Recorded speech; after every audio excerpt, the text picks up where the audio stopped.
add another title to this, who I'm actually talking under today, which is Pear, my company, right? So we are a market research and sales representation firm. But I am also APAC Regional Director for the ATTA, so I get a plug for ATTA. This afternoon, I really want to talk to you all about human capital development and what are some of the key learnings that we've found so far from the report that we're undertaking with Pear. So we're looking at this report from 4 different lenses, looking at what's happening for human capital development in terms of public sector, in terms of private sector, in terms of what are educational institutions doing, and do young people even want to go into the tourism industry? And as we started to work through this report, we realized that there's a really important lens that we needed to add to this, right? Which was sustainability. And sustainability not only in terms of upskilling, making sure that our tourism workers have those skills ready to be able to implement and drive sustainable tourism, but also how do you create an economically sustainable tourism workforce, right? How do you make sure that they're being paid properly, that they're being motivated to stay within the industry? So we asked the private sector, a lot of you guys here, what are the key challenges you're facing when it comes to human capital development? Universally, we're having these pretty much same answers. Labor shortage, trying to get new workers, trying to retain those workers, workers who haven't got the right skill sets. And we really distilled that into 4 key challenges that we see when it comes to human capital development. The first one, attracting workers. The second, retaining workers. Making sure that workers have the right skill set. And lastly, making sure that those workers are also able to drive sustainable tourism.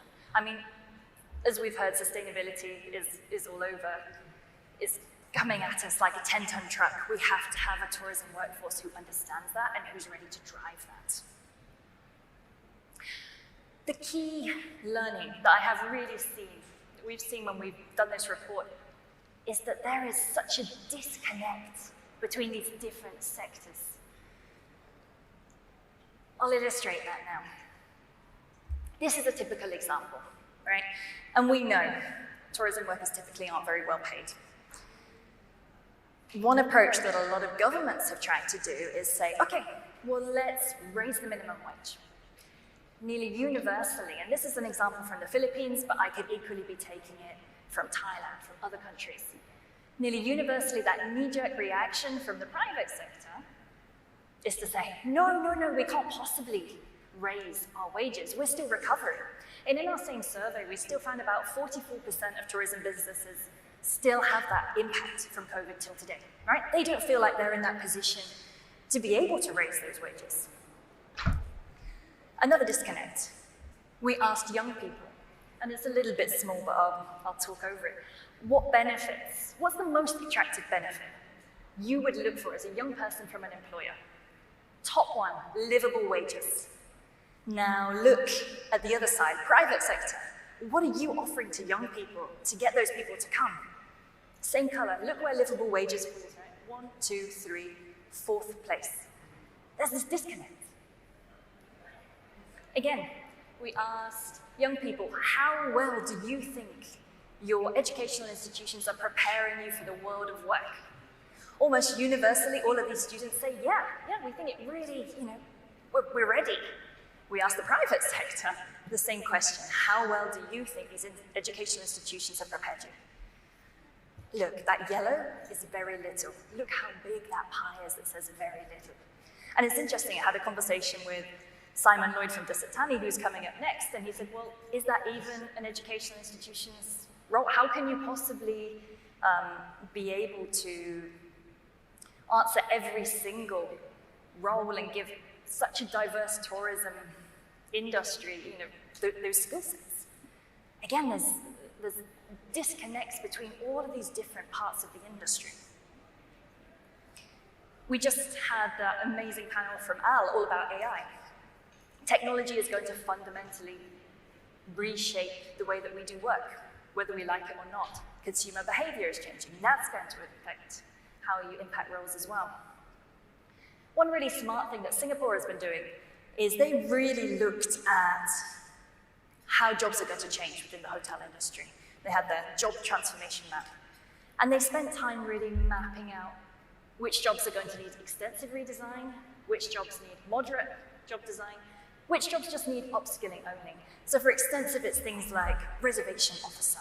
For moderate, it's maybe assistant housekeeper, because they're going to have to learn how to deal with technology.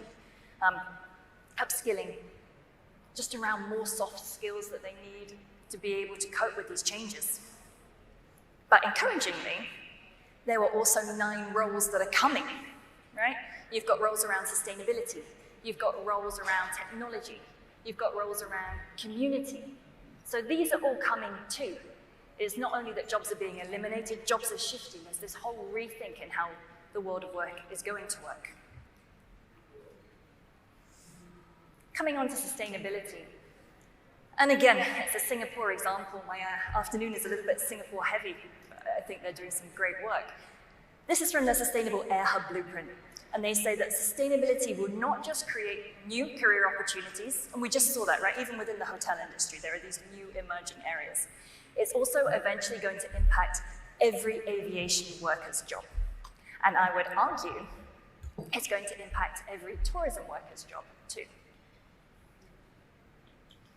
Now, when you look, here we had this study from Caroline from Euromonitor this morning, and she was saying, well, over half of consumers are trusting sustainability certifications, and certainly more and more tourism businesses now are pursuing sustainability certification. Now, these certification schemes not only look at environmental policies, but also the social, the economic policies of those businesses too. So, for example, Travel Life looks at things like sick leave or maternity leave. GSTC is international labor standards and regulations. So you would hope that as more and more of these companies undergo certification, there's also going to be a greater recognition that they need to work on those social aspects and those economic aspects as well. So there's a lot of challenges working in the tourism industry. Why? Why do we do it? And I've got good news. There is one unifying factor, which is passion, purpose. We asked young people, why do you want to go into the tourism industry? It's that sense of passion. Private sector the same. People want to meet new people. People want to go traveling. It's that connection that we were talking about. But, and this is a really big but, passion is not enough, right? It is not enough for us all to be super passionate in here. And, you know, as Al said, we didn't go into travel to be millionaires, right? That's not why we're here. But for the tourism industry to really thrive, for a tourism industry to really become sustainable, it needs support. It needs dialogue. And I really think that that's what the tourism industry needs to do. It needs to reflect, and again, I'm borrowing a lot from you, Al, out there somewhere. What kind of tourism workforce do we want in 5 to 10 years' time? What should that look like? And getting everybody in the room together to try to really narrow that disconnect.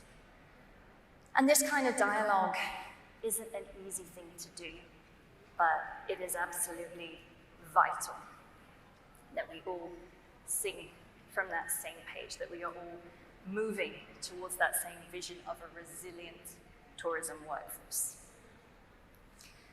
So, we are still in the midst of doing this survey, in the midst of this report.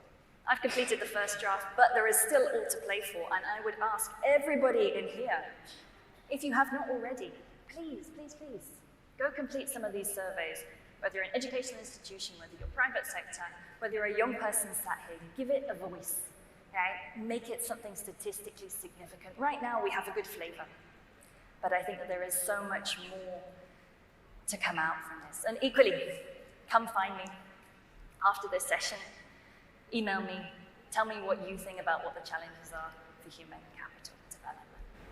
So with that, thank you very much.